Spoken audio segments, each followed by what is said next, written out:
कहानी की शुरुआत में हम देखते हैं एक स्कूल बस ड्राइवर को जिसका नाम क्युंग चूल था। उसने रास्ते में एक कार देखी जो पंक्चर हुई एक किनारे पर खड़ी थी। उस कार में एक जवान औरत थी जिसका नाम जू यॉन था। वो अपने फियांसे से बात कर रही थी।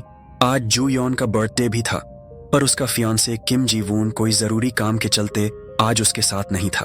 तभी क्युंग चूल उसकी मदद करने सामने आया, पर जू यॉन ने साफ मना कर दिया और क्युंग चूल वहां से चला गया। पर वो अपनी गाड़ी वहीं लेकर खड़ा रहा बहुत देर तक। जब जू यॉन ने नोटिस किया कि वो काफी देर से वहीं खड़ा है, तो वो गाड़ी स्टार्ट करने लगी। पर तभी क्युंग चूल एक हथौड़ा लेकर कार के शीशे तोड़कर उसके सिर पर लगातार हमला करता है, तब तक जब तक वो बेहोश नहीं हुई। और फिर वो उसे खींचते हुए अपने अड्डे पर लेकर गया।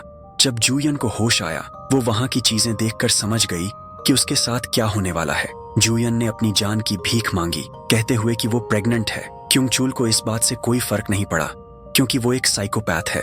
उसने तभी उसकी जान ले ली। बाद में उसने उसके बॉडी के पार्ट्स को कट करने शुरू किया, ताकि शहर के अलग अलग जगह फेंकने में आसानी हो और पुलिस को भी पता न चले। उन फेंके हुए पार्ट्स में एक कान मिला एक बच्चे को। पुलिस ने लेक में ढूंढना शुरू किया बाकी बॉडी पार्ट्स को, क्योंकि पुलिस से बेहतर कौन समझ सकता है क्रिमिनल को। और उन्हें मिल भी गया सिर जू यॉन का। किम सू ह्योन भी वहीं था, जो यॉन के फादर सदमे में थे, क्योंकि वो भी एक एजेंट थे और वो अपनी बेटी को नहीं बचा पाए। ये रिग्रेट उन्हें लाइफ टाइम सताएगा। गार्ड चीफ ने किम सू ह्योन को 2 महीनों की छुट्टी लेने की सलाह दी, पर किम सू ह्योन को तो बस 2 हफ्ते की छुट्टी चाहिए थी उस किलर को ठिकाने लगाने के लिए। किम सू ह्योन इंडिविजुअली उसे टॉर्चर करने की फिराक में था। पहले वो अपने दोस्त से मिला जो एक एजेंट था, और उसने उससे एक ट्रैकर मांगा जो ट्रैक करने के साथ साथ वॉइस भी सुन सकता था। और अब वो अपने फियांसे के फादर से मिला जो एक एजेंट थे। उन्होंने उसे इस केस से जुड़े कुछ क्रिमिनल्स की फोटो दी जो पहले इन केसेस में पकड़े गए थे, और वो उनकी तलाश में निकल गया। पहले 2 लोगों को उसने बहुत बुरी तरीके से मारा, तब तक जब तक उसे यकीन नहीं हो गया कि वही कातिल हैं। जब तीसरे विक्टिम के घर गया तो उसे जो यॉन की रिंग मिली और वो थोड़ा इमोशनल हो गया। सीन चेंज होकर वापस क्युंग चूल पे आया, जो स्कूल स्टूडेंट को घर छोड़ने जा रहा था। उनमें से उसे एक स्कूल गर्ल पसंद आ गई जो सोई हुई थी। इसी का फायदा उठा के उसने उस लड़की को एक सुनसान जगह लेकर आ गया। अपना कार्यक्रम शुरू करने ही वाला था कि किसी ने उसका नाम लेते हुए उसे पुकारा। वो डर गया और बाहर आकर देखा तो वो किम सू ह्योन था। यहाँ किम सू ह्योन कैसे आया तो आपको बता दूं, जब उसकी फियांसे की रिंग मिली थी तभी उसने उसकी स्कूल वैन पर ट्रैकर लगा दिया था। पहले क्युंग चूल डर गया था, पर जब उसने देखा कि सिर्फ एक ही आदमी है तो वो बेफिक्र हो गया और उसने किम सू ह्योन पर हमला किया। लेकिन किम सू ह्योन ने उसे ओवरपावर कर दिया।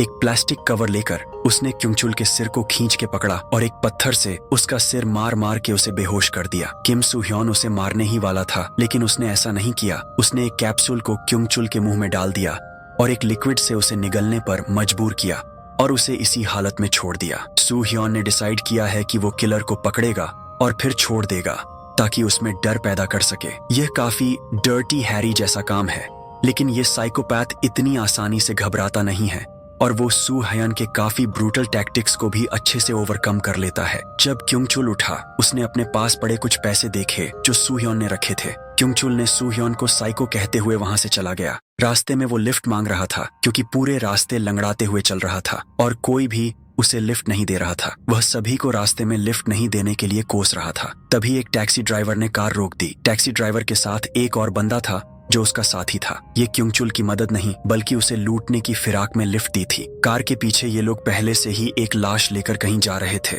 जब तक वो कुछ करते, क्युंग चूल ने उन्हें एक नाइफ से बार बार हमला किया और उन्हें मार दिया। फिर उनकी लाशों को एक लेक के किनारे ठिकाने लगा दिया और वह टैक्सी लेकर वहां से चला गया। वो एक हॉस्पिटल में आया वुंड्स को ठीक करने जो सू ह्योन ने दिए थे, पर वहां उसे एक लेडी नर्स दिखी और उसने उसे एक जगह फंसाकर डराते हुए उसके साथ बदसलूकी करने लगा। वो उसे रोते हुए बोल भी रही थी कि छोड़ दो मुझे, पर सू ह्योन ने उस ट्रैकर की मदद से उसकी आवाज सुन ली और वो वहां आ गया और उसे फिर से बहुत बुरी तरीके से मारने लगा। पहली बार उसने उसके हाथ को तोड़ा था और अब उसके पैर को इंजर्ड कर दिया। नर्स वहां से जाने ही वाली थी, उसे रोक लिया पट्टी बांधने के लिए, और फिर सू ह्योन क्युंग चूल से बोला, कमजोर मत बनो, और भी बहुत झेलना है तुम्हें, और फिर उसे छोड़ दिया। क्युंग चूल दर्द से चल नहीं पा रहा था और वहीं रोने लगा। वो सोचने लगा कि हर बार सू ह्योन को कैसे पता चल जाता है कि मैं कहाँ हूँ, और अपने जूते और कार में चेक करने लगा कि कहीं कोई ट्रैकर तो नहीं लगा हुआ है। उसे कुछ नहीं मिला, कैसे मिलेगा, वो तो उसके स्टमक में है। ये सब क्योंग चुल को बर्दाश्त नहीं हो रहा था। हर बार एक टॉय की तरह खेले जाना उसके साथ। टैक्सी को उसने वहीं छोड़ दिया क्योंकि उसे लग रहा था कि उसमें कोई ट्रैकर लगा हुआ है, और एक स्क्रू ड्राइवर लेकर किसी गाड़ी का इंतजार करने लगा। वहां गाड़ी आई पर उसमें कोरियन फौज थी और उसने अपना प्लान चेंज कर लिया। सीन चेंज होकर सूह्योन पर आता है, जहां स्क्वाड चीफ सूह्योन को बता रहे होते हैं कि ये सब बंद करो, उसे कानून सजा देगा। स्क्वाड चीफ को पता था कि सूह्योन नहीं मानेगा, और फिर जू योन की सिस्टर ने फोन लेकर समझाने की कोशिश की, लेकिन फिर भी सूह्योन नहीं माना। और फिर सीन चेंज हुआ। क्योंग चुल अपने दोस्त के घर पहुंचा जिसका नाम टेजू था। वो भी एक किलर था। वो लोगों को मार के उनका मांस खा रहा था। ये उसका रोज का काम था। जब क्योंग चुल तेजू को बताता है सूह्योन के बारे में कि कैसे वो मार के छोड़ देता है और इलाज के पैसे भी देता है, तो ताइजू हंसने लगता है और वो कहता है, तुमने जो कत्ल किए हैं, जो तुमने मारे हैं, ये उन्हीं में से किसी का रिश्तेदार होगा। क्योंग चुल रात को सो नहीं पा रहा था और वो सोचने लगा कि आखिर ये है कौन, और उसे पता भी चल गया। उसने याद किया जब सूह्योन उसे मार रहा था, उसने उसके हाथ में एक रिंग देखी थी और वो समझ गया। और तभी टेजू एक बंदी बनाई हुई लड़की लेकर आया और उसे काटने ही वाला था। वहां सूह्योन आ गया और उसे उसी तरीके से मारने की धमकी दी जैसे वो दूसरों को मारा था। क्योंग चुल ने आवाज सुन ली थी। वो एक शॉटगन लेकर वहां आ गया और उसने गोली चलाई। सूह्योन बचते हुए वहां से भाग गया। तेजू बहुत बुरी हालत में फंसा हुआ था और सीन चेंज हुआ। सूह्योन किसी चीज को ढूंढ रहा था जिससे मारने में आसानी हो। ताइजू की गर्लफ्रेंड ने पीछे से उसने सूह्योन पे हमला किया और फिर सूह्योन के एक लाफे से ही वो बेहोश हो गई। आवाज सुन के वहां टेजू भी आ गया। सूह्योन के हाथ में एक मेटल पाइप था और उसी से टेजू के सिर पर लगातार मारने लगा जब तक वो बेहोश नहीं हुआ। वहां क्योंग चुल भी आ गया था। सूह्योन ने उसे भी उसी मेटल के पाइप से लगातार मारने लगा। जब वो भी बेहोश हो गया, उन्हें इसी हालत में छोड़कर चला गया। सुबह हुई तो वहां पुलिस आ गई और उन्हें हॉस्पिटल ले गई, और यहाँ हमने देखा उसके एजेंट दोस्त को जिसने सूह्योन को ट्रैकर दिया। बातों में ही उसने ट्रैकर की बात छेड़ दी और क्योंग चुल ने सुन लिया। हालांकि वो प्रिटेंड कर रहा था कि वो बेहोश है, पर उसने सुन लिया। सूह्योन को पता नहीं चला। हर बार की तरह कहीं क्योंग चुल को छोड़ गया। क्योंग चुल जब उठा, उसे पता है कि क्या करना है। सूह्योन के दोस्त ने बोला था जब तक लूज मोशन नहीं हो जाते वो ट्रैकर नहीं निकलेगा। क्योंग चुल सूह्योन से कहने लगा, मुझे पता है तुम सुन रहे हो, और मुझे ये भी पता है कि तुम किसका बदला ले रहे हो। तुम मुझे नहीं जानते कि मैं कितना खतरनाक हूँ, और अब तुम जिंदगी भर रिग्रेट करोगे कि तुमने मुझे क्यों नहीं मारा। क्या तुम्हें पता है कि तुम्हारी मंगेतर प्रेग्नेंट थी? उसने मुझसे अपनी जिंदगी की भीख मांगी। सूह्योन ये सब सुन रहा था, पर उसे नहीं पता था कि जू योन प्रेग्नेंट थी। क्योंग चुल मेडिकल पे पहुंचा। वहां के फार्मासिस्ट को मार के उसने वहीं लूज मोशन की टैबलेट्स खा ली और वो ट्रैकर को उसने निकाल लिया। सूह्योन ट्रैकर की तलाश में आकर देखा तो कोई मरा पड़ा था बाथरूम में।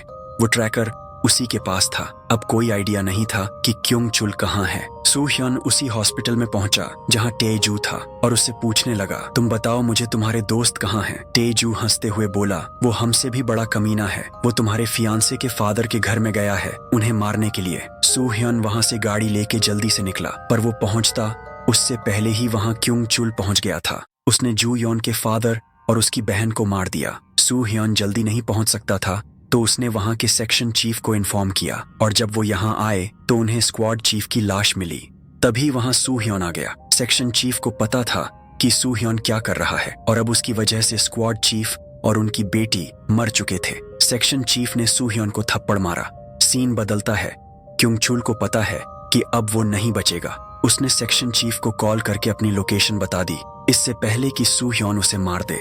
वो सरेंडर करने के लिए अपनी गाड़ी से उतरा और फोर्स तैयार थी। जब तक वो उसे कब्जे में लेते, वहां सूह्योन चलती गाड़ी से उसे उठाकर ले गया और उसे वहीं लेकर गया जहां वो बाकी लोगों को मारा करता था। फाइनल सीन में सूह्योन ने क्योंग चुल के लिए एक इंट्रिकेट ट्रैप सेट किया होता है। उसने क्योंग चुल को एक स्पेशली डिजाइंड गिलोटीन के नीचे बांधा होता है, जो एक ऐसा टूल है जो चीजें काट सकता है। क्योंग चुल की जिंदगी लिटरली एक पतली डोर से लटक रही होती है।